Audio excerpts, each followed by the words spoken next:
नमस्कार, मैं हूं रंजीत कुमार और शुरू हो चुका है देश का मूड मीटर। आज पहली स्टोरी में आपको बताऊंगा कि क्या महाकुंभ के आखिरी 10 दिन में सारे रिकॉर्ड टूटने वाले हैं। दूसरी स्टोरी में संभल का वो सच जो ओवैसी के प्रोपेगेंडा की हवा निकाल देगा। और तीसरी स्टोरी में आपको दिखाऊंगा अमेरिका पहुंचने के अवैध रास्ते, जिसको कि डंकी रूट कहा जाता है, उसका एक्सक्लूसिव वीडियो। लेकिन शो की शुरुआत महाकुंभ से जुड़ी रिपोर्ट के साथ।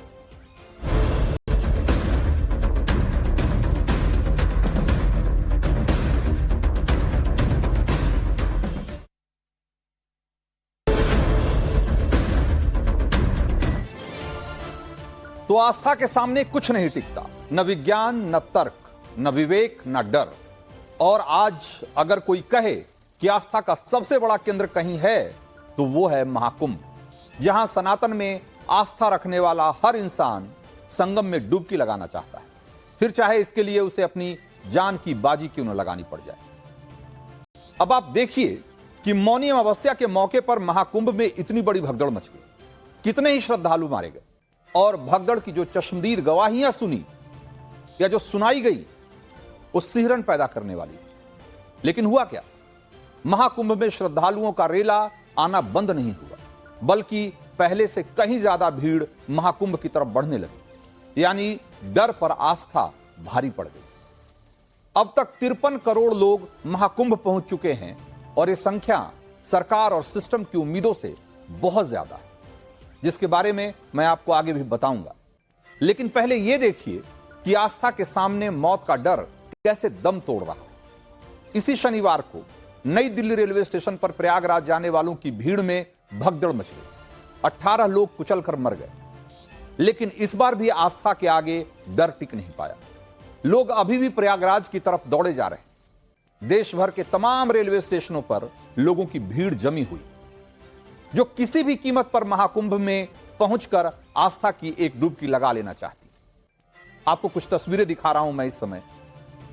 जरा देखिए, ये प्रयागराज रेलवे स्टेशन की लेटेस्ट तस्वीरें, जहां देश भर में से श्रद्धालुओं की भीड़ ट्रेनों में भर भर कर महाकुंभ के लिए पहुंच रही है।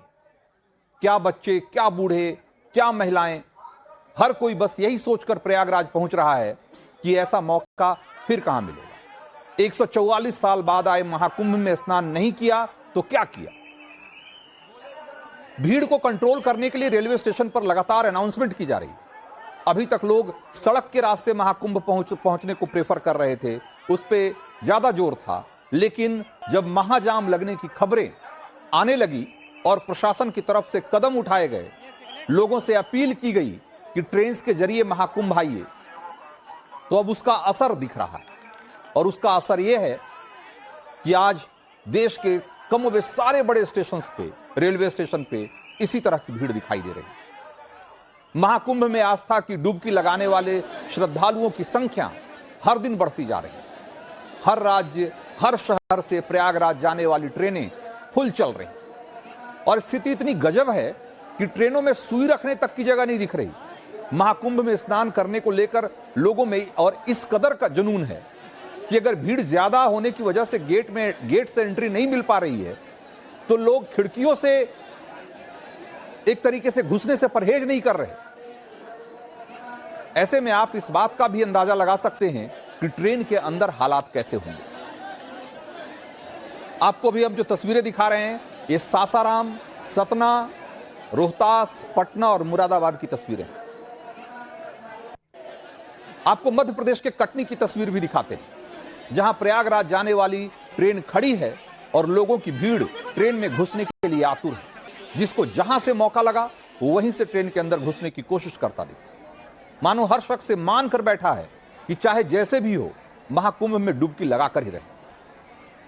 अब आप एक और वीडियो देखिए जो कानपुर रेलवे स्टेशन का है। महाकुंभ स्पेशल ट्रेन में घुसने के लिए कोई कुछ भी करने को तैयार है। जैसा देखिए कि कैसे एक व्यक्ति जब ट्रेन में उसे दरवाजे से घुसने की जगह नहीं मिली तो खिड़की से ही अंदर घुसने लगा और वो कामयाब भी हो गया।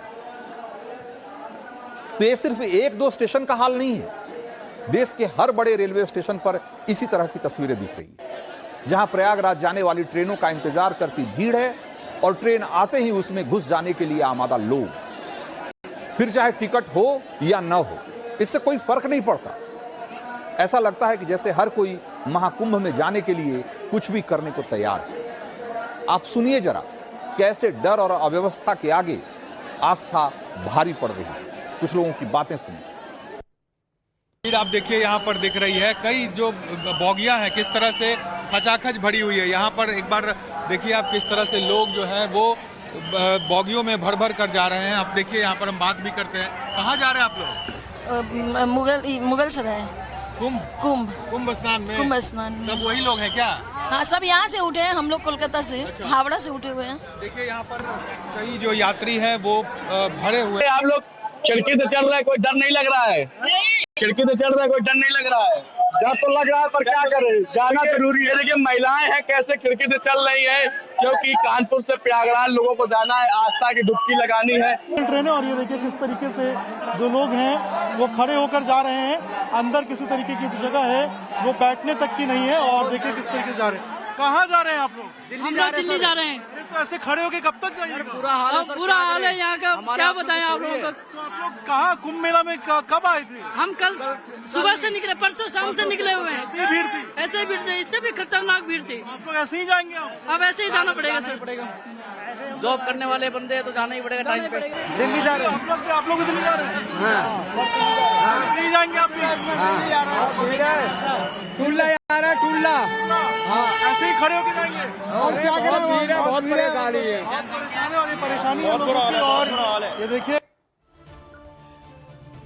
तो सुना आपने। अब इसमें कोई दो राय है ही नहीं कि महाकुंभ में उमड़ती इस भीड़ को जो चीज सबसे ज्यादा मोटिवेट कर रही है वो है आस्था।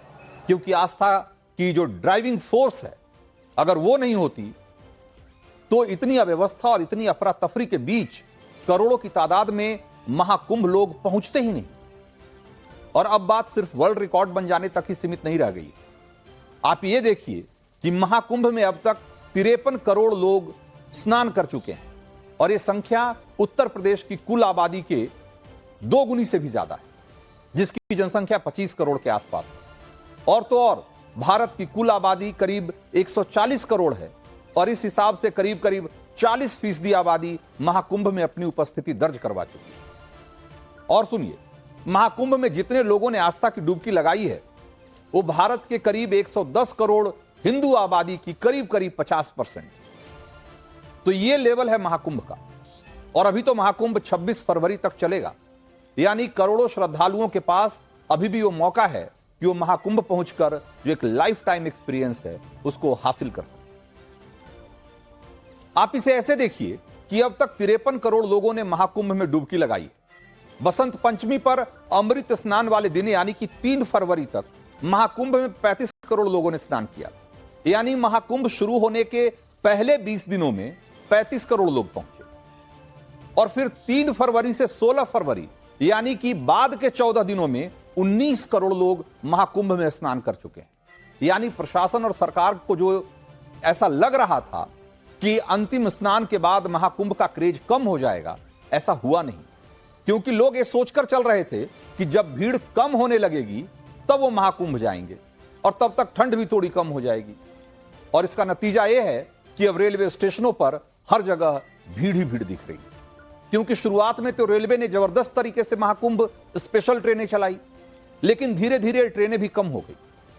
लेकिन दूसरी तरफ प्रयागराज जाने वाले लोगों की संख्या उसकी तुलना में ज्यादा कम नहीं हुई। और अब ऐसे हालात बन गए हैं कि प्रयागराज जाने वाली हर ट्रेन पर लोग टूट पड़ रहे हैं। अब आप खुद सोचिए कि क्या यह आस्था के बिना मुमकिन हो सकता है। महाकुंभ में उमड़ते आस्था के सैलाब से उत्तर प्रदेश के मुख्यमंत्री योगी आदित्यनाथ किस कदर गदगद हैं, एक बार जरा उनको सुनिए। इस बार अभी तक प्रयागराज महाकुंभ की दृष्टि से अगर हम देखेंगे तो अब 45 यानी कुल 45 दिन के इस आयोजन में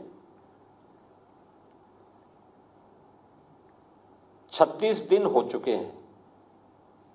अब मात्र 9 दिन बाकी हैं। इन 8-9 दिनों को छोड़ दें तो इन 35-36 दिनों में ही 53 करोड़ श्रद्धालु प्रयागराज में आ चुका है। तो सीएम योगी महाकुंभ में आस्था के सैलाब को देखकर खुशी से फूले नहीं समा रहे हैं और महाकुंभ को जबरदस्त कामयाब आयोजन घोषित कर रहे हैं, लेकिन विपक्षी महाकुंभ आयोजन की सफलता पर लगातार सवाल उठाते रहे। प्रयागराज से लेकर नई दिल्ली रेलवे स्टेशन तक मची भगदड़ पर सवाल उठते रहे। अखिलेश यादव को भी जरा एक बार सुनिए। के धार्मिक आयोजन मुनाफा के लिए नहीं होते हैं। हमारे मुख्यमंत्री जी क्या कह रहे हैं कि 2 लाख करोड़ का व्यापार होगा और व्यापारी वहां मर रहा है। व्यापारी घाटे में चला गया, जिन्होंने दुकानें ली वो उनका काम नहीं हुआ, बिका नहीं सामान, उनको लॉस हो गया बड़े पैमाने पे। तो कुंभ इन्होंने अपने आप को चमकाने के लिए किया।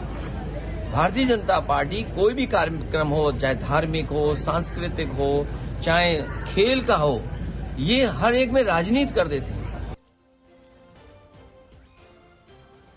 तो अखिलेश यादव जो कह रहे हैं आपने उनको भी सुना। असल में हर आदमी की अपनी अपनी पॉलिटिक्स है, हर नेता की, और उसके हिसाब से वो अपनी बातें कह रहे हैं। जैसे कि लालू यादव हैं, लालू यादव ये कह रहे हैं कि ये जब उनसे पूछा गया कुंभ के बारे में तो उन्होंने कहा कि ये सब फालतू है, बकवास है।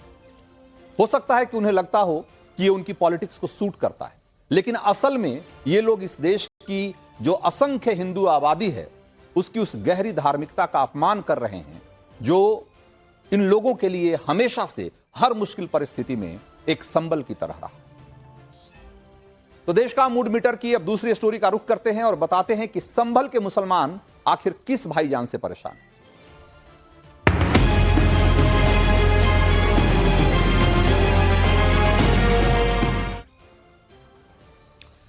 तो पिछले साल 24 नवंबर को संभल में दंगे भड़के थे और शाही जामा मस्जिद का सर्वे रोकने के लिए दंगाइयों ने पथराव, आगजनी, गोलीबारी की थी और पुलिस के साथ प्राइवेट और पब्लिक प्रॉपर्टी को निशाना बनाया था। 3 महीने बाद हैदराबाद के सांसद असदुद्दीन ओवैसी ने इस पर फिर से एक बार भड़काने वाली पॉलिटिक्स की शुरुआत कर दी।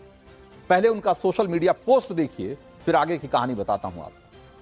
तो ओवैसी ने लिखा है कि संभल में इतना डर और जुल्म का माहौल बना दिया गया है कि लोग अपने घर छोड़कर भागने को मजबूर हो रहे हैं। सरकार को संभल के मुसलमानों को निशाना बनाना और उन्हें इज्तिमाई सजा देना बंद करना होगा। जल्द से जल्द एतिमाद साजी के कदम उठाए जाने चाहिए। मोदी और भाजपा ने बार बार झूठी अफवाह फैलाई थी कि कुछ इलाकों में हिंदू का समाज का पलायन हो रहा था। हर बार यह बात झूठी साबित हुई। यहां तो पुलिस और प्रशासन यह बात खुद मान रहे हैं कि मुसलमानों का जबरन पलायन हो रहा है, तो फिर सरकार चुप क्यों है? ये ओवैसी ने अपने सोशल मीडिया पोस्ट में लिखा। ओवैसी के आरोपों की हकीकत क्या है, उसकी पूरी पड़ताल आपके सामने रखूंगा। पहले जान लीजिए कि ओवैसी ने आरोप लगाया क्यों। तो संभल हत्याकांड में अब तक 78 दंगाई गिरफ्तार हो चुके हैं और रविवार को 2 और वांटेड आरोपी हसन और समद की भी गिरफ्तारी हुई। जो वीडियो और सीसीटीवी से जो आरोपियों की पहचान की गई है और जो फरार आरोपी हैं उनकी बहुत तेजी से, बहुत सख्ती से तलाश चल रही। 74 फरार आरोपियों की फोटो निकालकर इलाके भर में उसके पोस्टर छपवाकर लगवा दिए गए। संभल दंगा कांड के फरार आरोपियों की तलाश में पुलिस लगातार दबिश भी दे रही है और यह खबर अखबारों में छपी थी।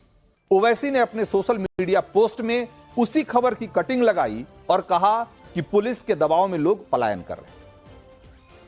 तो केंद्र की मोदी सरकार, यूपी की योगी सरकार से लेकर संभल पुलिस प्रशासन तक सब पर संभल के मुसलमानों को डराने का आरोप लगाते हुए ओवैसी ने यह पोस्ट किया।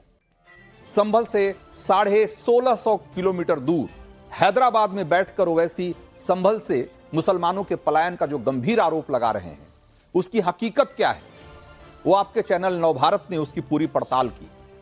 ओवैसी के आरोपों को लेकर संभल के मुस्लिम बाशिंदों ने जो कहा वो भी आपको एक बार सुनना चाहिए। आप देख सकते हैं ये भी मकान, बिल्कुल यहाँ भी कोई ताला आपको नजर नहीं आएगा, यहाँ पे भी आपको ताला नजर नहीं आएगा, और जिस जगह पे आप नजर दौड़ाएंगे आपको कहीं भी ताला नजर नहीं आएगा। इसका मतलब यह है कि सियासतदान डराने की कोशिश कर रहे हैं, अपनी सियासत चमकाने के लिए वो एक ऐसा डर का माहौल पैदा करने की कोशिश कर रहे हैं। मैं आपको दिखाना चाहता हूं, देखिए किस तरह यहाँ भी परिवार वाले रह रहे हैं, देखिए यहाँ भी इन्होंने भी अपना घर बार बिल्कुल नहीं छोड़ा है, ये भी यहीं पे रहते हैं। ये डर का माहौल, यहाँ से कोई ऐसा है कि घर बार कोई छोड़ के गया है? नहीं, ऐसा कुछ नहीं। सियासतदान फिर क्यों ऐसा कह रहे हैं कि यहाँ से मुसलमान लोग छोड़ के भाग गए हैं? नहीं, सब लोग अपने घरों में हैं। यहाँ पे भी आप देख सकते हैं, यहाँ पे आराम से दुकान वगैरह चल रही है, यहाँ पे लोगों से भी बातचीत करते हैं। कुछ ऐसा है यहाँ पे कोई छोड़ के गया? नहीं, कुछ नहीं, कोई नहीं गया, सभी यही रह रहे हैं। सब नहीं रहा। तो फिर ये क्यों इंप्रेशन देने की, तासुरात देने की कोशिश कुछ लोग कर रहे हैं कि ऐसे देखो पूरे मोहल्ले में खुले में, ऐसी कोई बात नहीं है। यहाँ पर पूरा खुला हुआ है, सब खुला हुआ है। देखो सब ये मंदिर था, तो ताला लगा हुआ, बाकी सब खुला हुआ है, ना से वहाँ तक नीचे तक देख लें आप, ये कहीं ताला वाले नहीं है। कोई ताला वाला नहीं? नहीं, कोई। देखिए हम दिखा रहे हैं आपको, ये तस्वीरें दिखा रहे हैं, यही लोगों का कहना है कि यहाँ पे कहीं भी ताला नहीं है। राहुल जी ये बताएंगे कि यहाँ से कुछ ऐसा है कि मुसलमान पलायन करके चले गए और घर पर छोड़ गए? नहीं, यहाँ से कोई नहीं गया। बिल्कुल नहीं गया? नहीं। कोई किसी घर में ऐसा ताला? नहीं, तो कोई घर में ताला नहीं है किसी के भी। ऐसा लेकिन कोई है नहीं कि ये जो संभल का जो हादसा हो उसके बाद से, वायलेंस के बाद कोई ऐसा नहीं है? नहीं, हम सब खुश हैं, सब बढ़िया। हमारे जैसा था हमारा माहौल, वो सब ऐसे ही आपस में जैसे रहते थे। कोई ऐसा है कि प्रशासन की तरफ से या कोई पुलिस की तरफ से आपको किसी ने तंग किया हो? नहीं, किसी ने तक नहीं। तो संभल से मुस्लिम परिवारों के पलायन का जो आरोप ओवैसी लगा रहे हैं, यह है उसकी हकीकत। संभल के मुस्लिम मोहल्लों में जिन कुछ घरों में ताले लगे दिखे, नवभारत के रिपोर्टर ने उनकी भी पड़ताल की और एक बार उसका भी सच देखा। आप ये बताएंगे ये जो ताला लगा हुआ है ये क्या है? ये ताला कारखाना है, ये इस पे लेबर आएगी 11 बजे तो आपको मिल जाएगा। यानी कि कोई भागा नहीं? कोई भागा रहता ही नहीं, कोई कारखाना है हैंडीक्राफ्ट का, लेबर आएगी 11 बजे तो अपने पैकिंग वैकिंग करती है यहाँ पर बैठ कर। तो अच्छा ये दूसरा एक और मैं आपको दिखाता हूँ, देखिए ये इसका जीना है, ये जो ताला ये जीना है, इसका ही ऊपर जाएंगे, इसकी छत है। यानी कि ये छत पे जाने के लिए सीढ़ियां हैं, यहाँ पे ये रास्ता है। हाँ। इसलिए आप यहाँ ताला देखते हैं। 11 बजे ये कारखाना खुलता है तो यहाँ पे लोग आपको नजर आएंगे। हाँ। और अब एक और जो जगह दिखाते हैं हम, यहाँ पे ताला लगा हुआ है। देखिए ये जो घर है यहाँ पे भी ताला लगा हुआ है। हाँ, तो इस ताले को देख के भी कई बार ये बाहर गए, ये लोग मैरिज में गए में बाहर, ये ताला इस का बैठक है, एक ही घर है, यही रहते हैं, कोई भागा नहीं है? कोई बाहर नहीं है। परसों तक ही मैंने इनको देखा है, हो सकता है कि कल बाहर इनका जाने का था, ये शादी में गए हुए हैं बाहर, अब 2 दिन में 3 दिन में आ जाएंगे। तो ऐसा कोई हुआ है कि यहाँ से मुसलमान परिवार को? ना, कोई पलायन नहीं हुआ है, कोई पलायन नहीं है। तो हमारी पड़ताल में बिल्कुल स्पष्ट हो गया कि संभल से मुस्लिम परिवारों का पलायन नहीं हो रहा है। फिर वैसे ऐसी गंभीर आरोप क्यों लगा रहे हैं? इस पर संभल के डीएम राजेंद्र पेंसिया का क्या कहना है, एक बार वो भी सुनिए और समझिए। संभल में पूर्ण रूप से शांति है और किसी प्रकार की पलायन या अन्य कोई भी स्थिति नहीं है। जो भी समाचार आपके पास है वह भ्रामक समाचार है। केवल वो लोग भागे हुए हैं जो दंगे के आरोपी हैं, उनके हमने पोस्टर्स भी चस्पा किए हैं। कुछ लोगों की पहचान भी नहीं हो पा रही, उनके नाम क्या है। तो डीएम खुद कह रहे हैं कि जो संभल दंगे के आरोपी हैं वही फरार हैं, यानी उनकी फरारी पर ओवैसी मुस्लिम पलायन की पॉलिटिक्स कर रहे हैं। इसीलिए सवाल है कि क्या ओवैसी संभल के आम मुसलमानों का नाम लेकर दंगे के आरोपियों को बचाने की मुहिम में जुटे हुए, संभल से मुस्लिम पलायन की गलत बयानी करके देश के मुस्लिम तबके को भड़काने की कोशिश कर रहे हैं। क्या ये दंगे के आरोपियों पर पुलिस कार्रवाई में अड़ंगा लगाना नहीं माना जाए? इन सवालों को आप इसलिए नजरअंदाज नहीं कर सकते क्योंकि संभल हिंसा को हुए जो घटना हुई उसके बाद से क्या क्या हुआ जरा समझिए। इसमें जो नुकसान हुआ है उसकी रिपोर्ट आ चुकी है और करीब करीब उसकी रिपोर्ट तैयार हो चुकी है। ट्रांसपोर्ट और दूसरे विभाग अपनी रिपोर्ट दे चुके हैं कि इस दंगे की वजह से कितना नुकसान हुआ है और पुलिस अगले हफ्ते कोर्ट में चार्जशीट की तैयारी कर रही है इस पर, और इसके बाद आरोपियों को नोटिस भेजने का काम शुरू हो जाएगा। आरोपियों को हिंसा कांड के नुकसान की भरपाई उनसे वसूली जाएगी, और इसीलिए उसके ठीक पहले ओवैसी विक्टिम कार्ड वाली राजनीति पर उतर आए। वैसे कोई पहला मौका नहीं है जब ओवैसी संभल पर इस तरह की पॉलिटिक्स कर रहे हैं। संभल हत्याकांड के हिंसाकांड के बाद यूपी पुलिस ने हिंसाग्रस्त इलाके में पुलिस चौकी बनाने का फैसला लिया था, और तब ओवैसी ने दावा किया था कि पुलिस चौकी वक्फ बोर्ड की जमीन पर बनाई जा रही। ओवैसी ने इसके सपोर्ट में जो दस्तावेज सोशल मीडिया पर पोस्ट किया था, पुलिस प्रशासन की जांच में दस्तावेज भी फर्जी निकला था, जिसके बाद इस मामले में मुकदमा भी दर्ज किया गया था। ओवैसी इसके बाद भी गलत बयानी के मौके तलाश रहे हैं, तो क्या उनकी सवाल पर नियत नहीं उठता है? तो देश का मूड मीटर में अब आपको दिखाते हैं अमेरिका पहुंचने वाले उस खतरनाक डंकी रूट की एक्सक्लूसिव वीडियो, जिसमें नदी, जंगल और समंदर से होती है जंग।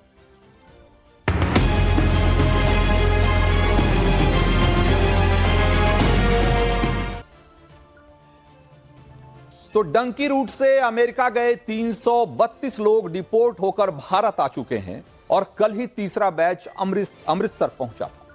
किसी भी तरीके से बस अमेरिका में एंट्री कर लूं तो फिर जिंदगी में बस डॉलर ही डॉलर है। यही वो सपना है, यही वो ख्वाहिश है जो भारत के कई नौजवानों को जाने अनजाने में डंकी रूट पर पहुंचा देती है। डंकी रूट यानी अवैध तरीके से अमेरिका में एंट्री लेने का वो चोर रास्ता, जिसमें नदी, जंगल, पहाड़, समंदर सबसे गुजरना पड़ता है, और अक्सर पैदल गुजरना पड़ता है। दुनिया भर की तकलीफें हैं, मौत का खतरा भी है, और हर पल डर कि पकड़े गए तो डिपोर्ट न कर दिए जाएं। मूड मीटर में अब आपको दिखाने जा रहा हूं कि डंकी रूट के सबसे खतरनाक हिस्से का वो हैरत अंगेज सफर, जिसका लेटेस्ट वीडियो नवभारत से शेयर किया है दो लोगों ने। पंजाब के अमृतसर के दो नौजवान मनदीप सिंह और हरप्रीत सिंह, दोनों को अमेरिका ने इसी महीने भारत रिपोर्ट किया था। मनदीप तो सबसे पहले तो भारत से कोलंबिया पहुंचते हैं लोग हवाई जहाज से, माफ करिए, भारत से इक्वाडोर पहुंचते हैं हवाई जहाज के जरिए, यानी भारत से फ्लाइट इक्वाडोर की है, वहां तक जो है हवाई जहाज से पहुंचने के बाद असल जो रास्ता है, असल सफर जो है वो शुरू होता है, और वो कितने सारे देशों से होकर गुजरता है वो जरा देखिए। ये United states of America, America का बॉर्डर आप यहां देख रहे हैं, और ये आप देखिए मेक्सिको, और यहां पर इक्वाडोर। यहां हवाई जहाज से पहुंचने के बाद जो डंकी रूट का सफर शुरू होता है, और यहां से कोलंबिया पहुंचते हैं, और कोलंबिया पहुंचने के लिए कार या नाव से आपको सफर करना पड़ता है कि इक्वाडोर से कोलंबिया आपको कार या नाव से पहुंचना होता है, और नाव से पहुंचने के लिए आपको समंदर का रास्ता, ये जो आप दोनों तरफ देख रहे हैं जो नीला हिस्सा है ये समंदर का हिस्सा है, तो आपको समंदर के जरिए आप नाव से पहुंचते हैं, या अगर आपके लिए कार का इंतजाम हो गया तो आप कार से कोलंबिया पहुंच गए। कोलंबिया से कोस्टारिका, यही, और जो कोलंबिया से कोस्टारिका आप यहां देख रहे हैं, ये कोस्टारिका और ये कोलंबिया, यहां से जो कोस्टारिका पहुंचने का जो सफर है, असल में यही सबसे बड़ी चुनौती है, जहां की जान का जोखिम है, और इसको बोलते हैं डेरियन गैप। डेरियन गैप ये करीब करीब 100 किलोमीटर लंबा स्ट्रेच है, और इस 100 किलोमीटर लंबे स्ट्रेच, 100 किलोमीटर लंबे सफर पे आपको पैदल इससे गुजरना होता है, और उस गुजरने के दौरान क्या क्या आपको झेलना होता है यह भी आपको मैं बताऊंगा। फिर यहां से जब 100 किलोमीटर का रास्ता पैदल चलने के बाद ये यहां से कोस्टारिका पहुंचते हैं, वहां से फिर निकारागुआ पहुंचते हैं। निकारागुआ, कोस्टारिका से निकारागुआ अगेन आप या तो कार के रास्ते पहुंचेंगे या फिर आप नाव के जरिए पहुंचेंगे। फिर निकारागुआ से आपको होंडुरास, अल सल्वाडोर, ग्वाटेमाला होते हुए और मेक्सिको तक का सफर आप कार या बस से सफर करते हैं। तो एक लंबा सफर है, लेकिन ये आपको मैं बताता हूं कि जो इस सफर की जो असली चुनौती है, जो असली चैलेंज है, वो यही डेरियन गैप है, जो 100 किलोमीटर का रास्ता है, जिसमें कि नदी, पहाड़, जंगल और समंदर से होकर गुजरना पड़ता है।